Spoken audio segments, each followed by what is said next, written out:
இது ஒரு PYQ. First question, மாநிலங்களின் ஒன்றியம். இந்த வார்த்தையில் இருக்க ஒன்றியம் என்ற சொல் எந்த நாட்டிலேருந்து நம்ம ஃபாலோ பண்ணியிருக்கோன்னு சொல்லிட்டு கேட்குறாங்க. ஆன்சர் வந்து ஏ, கனடா. கனடாலேருந்து வேறு என்ன ஃபாலோ பண்ணியிருப்போன்னா, இப்போது இந்த கூட்டாட்சி முறை இருக்குல்ல, இந்தியாவோட கூட்டாட்சி முறை, அது வந்து நம்ம கனடா நாட்டிலேருந்து ஃபாலோ பண்ணியிருப்போம். அங்கேயும் அந்த கூட்டாட்சி முறையில் மத்திய அரசு தான் வலுவானதாக இருக்கும். ஸோ இங்கேயும் அதே தான் இருக்குது.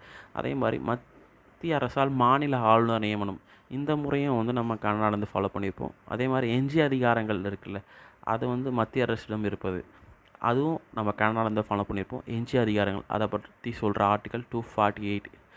ஸோ இதுக்கு ஆன்சர் வந்து ஏ, கனடா. செகண்ட் கொஸ்டின், பொருத்தமான ஜோடிகளை தேர்வு செய்யணும்னு கேட்குறாங்க. ஃபஸ்ட்டு, உயர்நீதிமன்றங்களோட குறிப்பிட்ட நீதி பேராணைகளை பிறப்பிக்கும் அதிகாரம் ஆர்டிகல் 226. இது கரெக்டு. 5 வித நீதி பேராணைகள் இருக்கும். இதே உச்சநீதிமன்றம்னு சொல்லிட்டு கேட்டாங்கன்னா அது ஆர்டிகல் 32. செகண்ட், குறிப்பிட்ட வழக்குகளை உயர்நீதிமன்றத்துக்கு மாற்றுதல் ஆர்டிகல் 178ன்னு கொடுத்துருக்காங்க. இது தப்பு.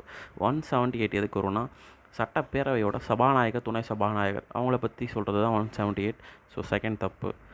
தேர்ட், 2 அல்லது அதிக மாநிலங்களுக்கு பொதுவான உயர்நீதிமன்றம் அளித்தல் ஆர்டிகல் 231. இது கரெக்டு.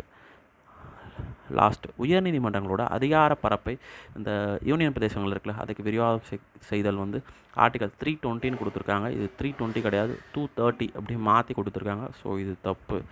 ஸோ 1 and 3 தான் கரெக்டு. ஆன்சர் வந்து சி.